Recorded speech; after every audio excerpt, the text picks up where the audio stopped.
Greetings, my name is Kerry and welcome back to my channel. Today I am bringing you my August reading wrap-up. So, August was maybe a slightly slower reading month, although I still managed to finish 6 books, which I'm quite pleased with considering I didn't read very much in most of the month. I read 3 books before I went away and 1 book while I was away, and I finished 2 more since I've been back. That's actually pretty good considering when I was away I didn't have very much time for reading, and since I've been back I've not been very motivated to read because I've been feeling ill. So 2 of those books were ones I borrowed from the library. 1 was a book of non-fiction, 2 were books that I have bought this year, and 1 was towards my Read Around the World reading challenge, so I ticked off another country, which was Oman. So my Goodreads total so far for the year is 64 books. I am 13 books ahead of schedule still, which I'm really happy with. A new stat that I've decided to include because I saw someone else do it, and BookTube is all about pinching other people's ideas, isn't it? Is a breakdown of the gender of the author I've read. So this month I actually only read books by female authors, which I'm slightly surprised at, but I'm pretty happy with that. Generally I've looked back and added it up for the last for all the books I've read this year, and it's been pretty even, but considering the last month was Women in Translation month, I mean only one of these books was a translated book, but actually I'm all about promoting female authors because they often don't get as much promotion as male authors do, so I'm quite happy with that. So in terms of ratings breakdown, I had 2 5-star reads, 3 4-star reads and 1 3-star read, and I will go through all of those in just a second, but I have 1 extra book to update you on, which was one that I finished in July. Only you may remember I filmed my July wrap-up early because I was expecting to have my wisdom teeth removed and then it didn't happen, but I actually finished 1 more book in July after I filmed that, which was The Warden by Trollope. This is the first book in the Chronicles of Barsetshire. I really enjoyed this book. It took me a little while to get used to Trollope's writing style. It's the first book of his that I've read, but I really enjoyed it. It was a very gentle story about a warden of a sort of essentially what we would today consider an old people's home, but it was a place for men who were no longer able to work, for them to go and live if they couldn't afford to live anywhere else. And the main character, Reverend Harding, is the warden of this place, and he gets an allowance to live there and to look after the well-being of these people, particularly their spiritual well-being, because he's a reverend. But a couple of people decide that he's getting too much money and his position. In some ways it was quite a sad story, or it had a slightly sad ending, bittersweet in some ways, but I really enjoyed it and I'm looking forward to reading the rest of the series. I have the next 2 books. Actually, I lie, I have read one of his books before. I read Dr. Thorne, which is the 3rd in the series, because while some of the characters are mentioned, there are more companion novels than series. I don't follow on in order. So, and I really enjoyed Dr. Thorne, and I'm going to reread it after I've read the 2nd book, which is called Barchester Towers. Yeah, so if you like Victorian novels, then Anthony Trollope is a good sort of social commentary, but in a more gentle way than Dickens. And I'd say I really enjoyed this one. I gave it 4 stars. Because it's on my July page, and I'm looking at my August page. I gave it 4 stars. And as I say, looking forward to reading the rest of that series. So, on to books that I read in August. So my 3-star read was The Gospel of Loki by Joanne Harris. Honestly, it was maybe more of a 2.5 stars. I was being a little bit generous because I really wanted to love this book. A couple of people I really trust really highly rated this book, and I've read some of Joanne Harris's historical fiction in the past and really enjoyed it. I also follow her on Twitter, and she is she's really great. She posts loads of writing tips, and so I was expecting to love this book because I love superheroes, I love the Marvel universe, and the Thor films are some of my favourite from that universe. And so I suppose I went in too much with the expectation of the characters being like they are in those films, and maybe that was my undoing, because they really weren't. They were more, I assume, more like the original Norse mythology characters, which I don't know very much about. My main problem was that it was actually narrated by the character of Loki, and he was sort of an all-knowing narrator, so it's him recounting these stories of his adventures from the past. But the style was that he kept saying things like, oh, I'll tell you more about that later, or you don't need to know about that yet. And I don't like that. I don't like it when the narrator holds it over you that they know stuff that you don't. So I was quite put off by that, and by the style in general. It was not really my kind of humour. Yeah, so I was a bit disappointed, to be honest, and it was one of those cases where I'm really glad that I borrowed it from the library rather than actually buying a copy myself. I am intrigued enough that I do want to read the sequel, so I will be borrowing the sequel from the library because I was intrigued enough that I want to know what happens next. It left sort of on a bit of a cliffhanger, so yeah, so I want to know how the story resolves. I'm not holding out hope that I'll enjoy that one a load more, because I say my main issues were with the style of writing, but we'll see. It might surprise me, and it won't stop me from reading other Joanne Harris novels, because I've really enjoyed her historical fiction in the past. I have a few of her other historical fiction books on my TBR that I bought a while ago and haven't got around to reading yet, so I will be reading those. So on to my 4-star reads. So the first of these was one of my most anticipated books of the year, which you will have seen me fangirling over when I got it in my July TBR. August TBR. In one of my previous videos, you'll have seen me fangirling over this book, which was Record of a Spaceborn Few by Becky Chambers. This is the third book in the Wayfarers series. This one is set slightly after the events of A Long Way to a Small Angry Planet, but follows different characters. I really did enjoy this book. Maybe not quite so much as the others. This one was much more focused on human characters. It was set on the Exodus fleet, which is the last group of people to leave Earth who left in a fleet of ships. And the Galactic Commission, the network of species, have given the fleet a sun to orbit around, but they still all live on these spaceships. And it's about a series of events to do with a human from a colony planet deciding they want to come back to the fleet, and all sorts of things that happen. There's also a visiting Harmadian, which is another species, who is trying to learn. She's an academic, she wants to learn as much as she can about the humans, and it follows various different characters who are trying to find their place in the fleet. Becky Chambers is great at writing characters.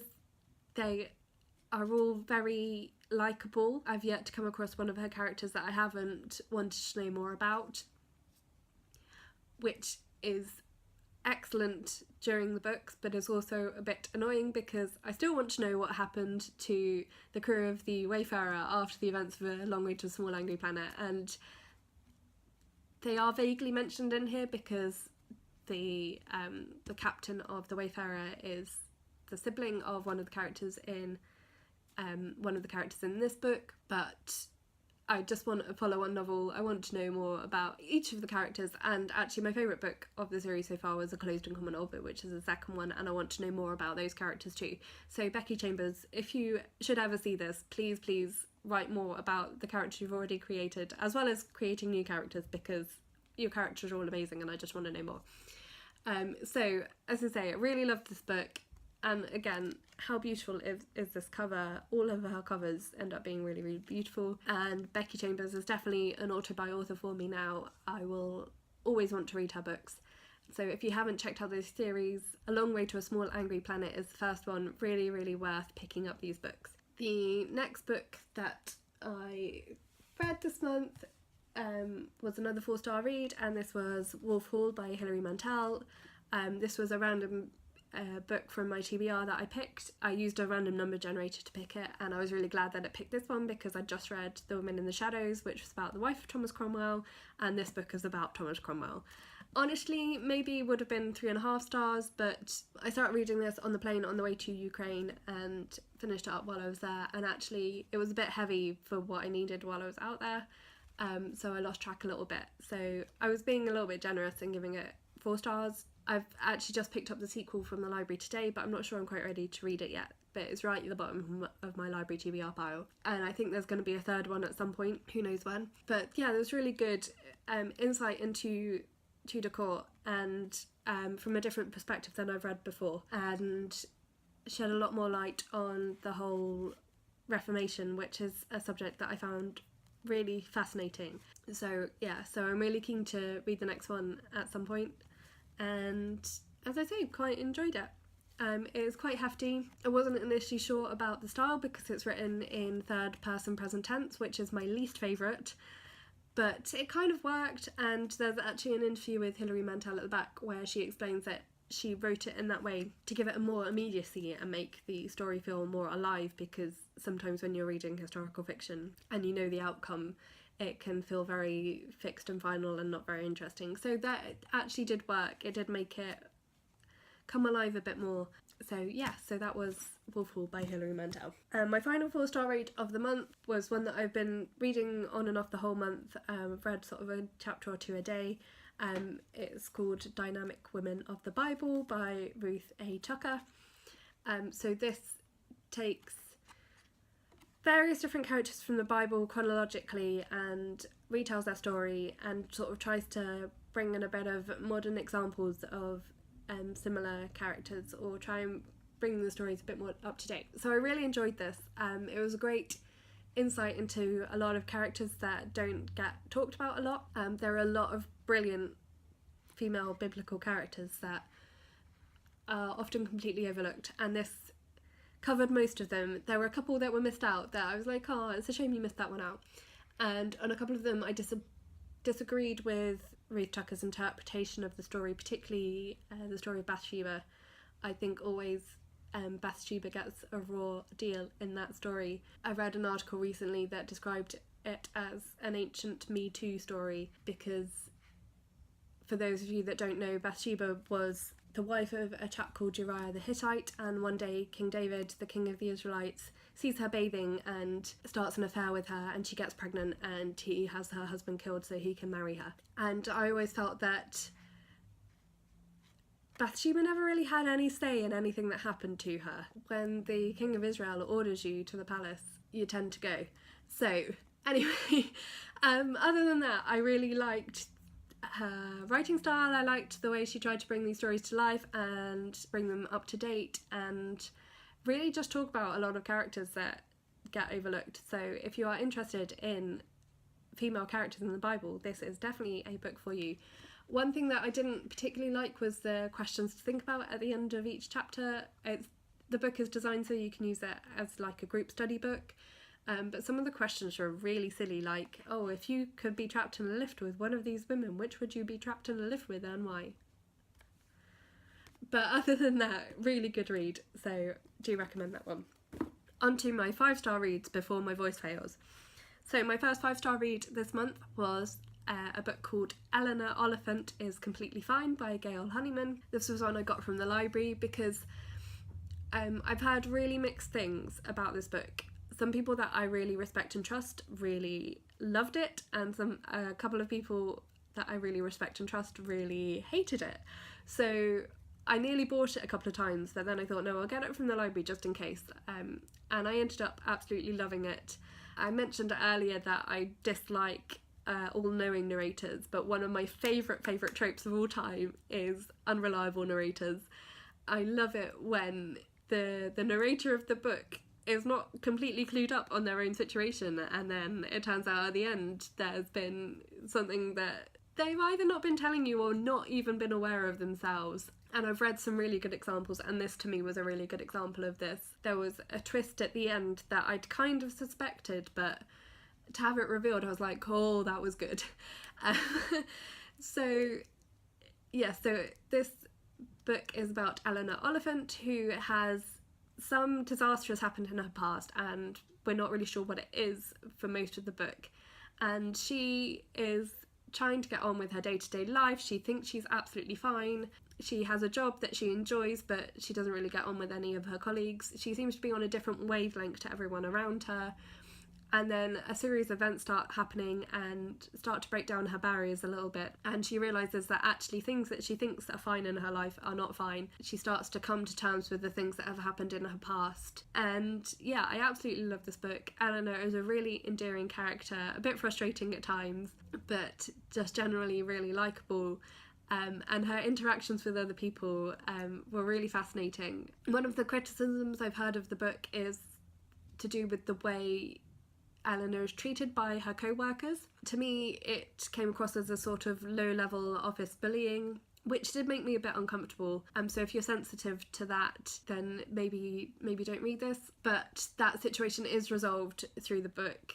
That behaviour is eventually challenged. The relationship Eleanor then develops with her co-workers is a lot more acceptable. There are trigger warnings for suicide attempts, for drug and alcohol abuse, and for other things that I can't remember because it's been a couple of weeks since I've read it and I've done a lot of things since then. But yes, highly recommend. If you haven't read it and you love unreliable narrators as much as I do, this is definitely a book for you. And my final 5-star book of the month is also the last book I finished, which is Celestial Bodies by Jokha Alharthi.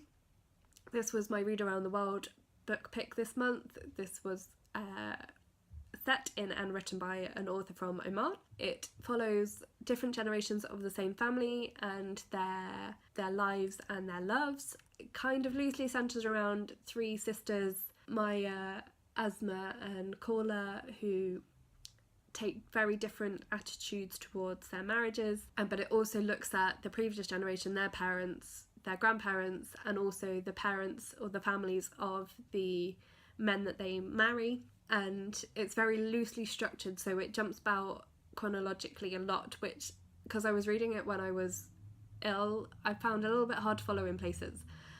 So it's definitely one that I'm going to reread in the future and make sure I'm reading it when I don't have a really bad cold. There are 2 different narrators, so one is sort of a narrator outside the story, and then the other is Abdullah, who is Maya's husband, and his narration is set later than anything else that happens in the book. So it's him looking back on his childhood, his marriage and the lives of his children. It is really beautifully written and also really beautifully translated. I can't say enough good things about this book. If you are looking to read more diversely, or if you're taking part in Read Around the World, highly recommend this. Or also if you want to read more books by independent publishers, then this was published by Sandstone Press. Really worth a read. So yeah, really highly recommend this. This was my favourite book of the month. As for books I'm currently reading, because I've been ill, it meant I was really indecisive, couldn't decide what I wanted to read. So I started several books all at the same time, which I have ongoing. One of those is our Ninja Book Club pick for August. Our group chat got postponed because various people hadn't managed to finish the book yet. So that's now happening at the next weekend. So I've just started the Gallows poll. I am 26 pages in. It's taking a bit of getting used to the writing style. It's historical fiction, and I've read quite a lot of that recently, so I was kind of picking this one off a little bit. I also don't like the cover, and that's been quite off-putting. I'm going to see how I get on with that. It's won several awards, and people in the book club that have finished it have said it's really good, so I am going to persevere. I'm going to read it. The next book that I am finally reading and loving is Undivided by Vicky Beeching. I've taken the dust jacket off because I hate reading books with a dust jacket on. So I started this yesterday or the day before, and I'm on page 111, so I'm nearing halfway through. It is so good. Well, it's so beautifully written, but she writes with such honesty about the struggles that she's gone through, and it's a memoir, but also there's quite a bit of theology in there, but in a really gentle way, of how what she learnt growing up in an evangelical church context, particularly about homosexuality. So if you don't know, Vicky Beeching she was formerly a very well known Christian singer, songwriter, wrote a lot of songs that people sing in church, and she often led worship at large Christian conferences. And then 4 or 5 years ago now, she came out as gay, and it's something that she struggled with her whole life, and there's some really quite heartbreaking episodes from her young life of times that she felt the need to confess this as a sin and pray for healing for it, which was the theology of the church that she grew up in. And the section I've just read was when she was at university studying theology and began to question the theology she'd been raised with. So really enjoying this, and really highly recommend it, and I will be doing a full review for this when I have finished reading it. So yeah, so this is a really good one. The final book that I have started recently is Notes on a Nervous Planet by Matt Haig. This was another of my highly anticipated books for this year. I'm about 30 pages in. It's a really easy read, and yeah, really enjoying it so far.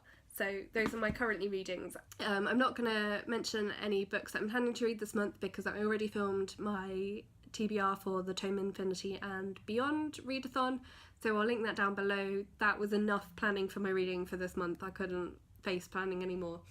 So go check that video out if you want to know what I'm aiming to read for that readathon, which starts next weekend, and I'm really excited about it because I really love the idea.